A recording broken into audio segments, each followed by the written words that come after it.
দেউলিয়া আমেরিকা, সেনা পাঠাতে ট্রাম্পের নাম মধ্যপ্রাচ্যের চরম পরাজয়।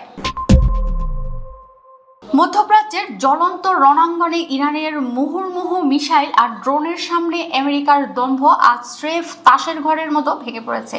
যে ট্রাম্প প্রশাসন দম্ভ ভরে ইরানকে ধ্বংসের হুমকি দিয়েছিল, আজ তারাই নিজেদের সেনাদের জীবন বাঁচাতে লেজ গুটিয়ে পিছু হটছে। ইরানের পাতা মৃত্যু ফাঁদে পা দিতে এবার সরাসরি অস্বীকৃতি জানালেন মার্কিন প্রেসিডেন্ট ডোনাল্ড ট্রাম্প। তিনি স্পষ্ট ইঙ্গিত দিয়েছেন, মধ্যপ্রাচ্যে নতুন করে মার্কিন সেনা পাঠানোর আর কোনো সাহস বা পরিকল্পনা ওয়াশিংটনের নেই। বৃহস্পতিবার হোয়াইট হাউসের ওভাল অফিসে সাংবাদিকদের প্রশ্নের মুখে ট্রাম্পের চোখে মুখে যেন সেই চরম অসহায়ত্বই ফুটে ওঠে। এই অঞ্চলে অতিরিক্ত মার্কিন সেনা পাঠানোর পরিকল্পনা আছে কিনা এমন প্রশ্নের জবাবে ট্রাম্প রীতিমতো ঢোক গিলে বলেন, আমি কোথাও সেনা মোতায়েন করছি না, যদি করতামও তা অবশ্যই আপনাদের জানাতাম না। তবে আমরা এখন সেনা পাঠাচ্ছি না, আমরা কেবল প্রয়োজন অনুযায়ী পদক্ষেপ নেব। জাপানের প্রধানমন্ত্রী সানায়ে তাকাইচির সঙ্গে যৌথ সংবাদ সম্মেলনেও ট্রাম্প তার এই পিঠ টান দেওয়া অবস্থান পুনর্ব্যক্ত করেন। সামরিক বিশ্লেষকদের মতে ট্রাম্পের এই সেনা না পাঠানোর সিদ্ধান্ত মূলত রণাঙ্গনের ভয়ঙ্কর বাস্তবতারই স্বীকারোক্তি। কারণ পেন্টাগন খুব ভালো করেই জানে, ইরানের মাটিতে বা মধ্যপ্রাচ্যের ঘাঁটিতে এখন নতুন করে সেনা পাঠানো মানেই তাদের নিশ্চিত কফিনে ঢুকিয়ে দেয়া।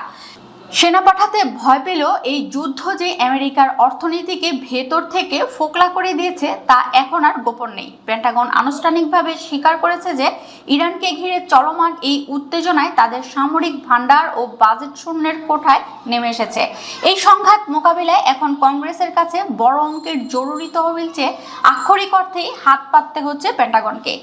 এ বিষয়ে সাংবাদিকদের প্রশ্নের মুখে ট্রাম্প নিজের অর্থনৈতিক ব্যর্থতা ঢাকতে গিয়ে বলেন, বিভিন্ন কারণে যুক্তরাষ্ট্রের আরও অর্থের প্রয়োজন রয়েছে।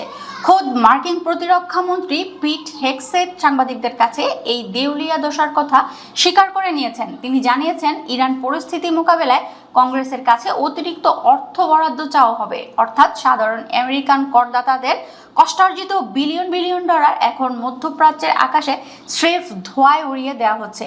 একদিকে আরব আমিরাত ও সৌদি আরব থেকে 43,000 মার্কিন নাগরিকের গণপলায়ন, অন্যদিকে নতুন করে সেনা পাঠাতে ট্রাম্পের চরম ভয়, সব মিলিয়ে আমেরিকা আজ ইতিহাসের সবচেয়ে বড় সামরিক ও কূটনৈতিক পরাজয়ের মুখে। ইরান প্রমাণ করে দিল, শুধু অস্ত্র দিয়ে বিশ্ব মোড়লগিরি করা যায় না। যে আমেরিকা যুদ্ধ বাদিয়ে ফায়দা লুটতে চেয়েছিল, আজ তাদেরই পেন্টাগন টাকার অভাবে হাহাকার করছে।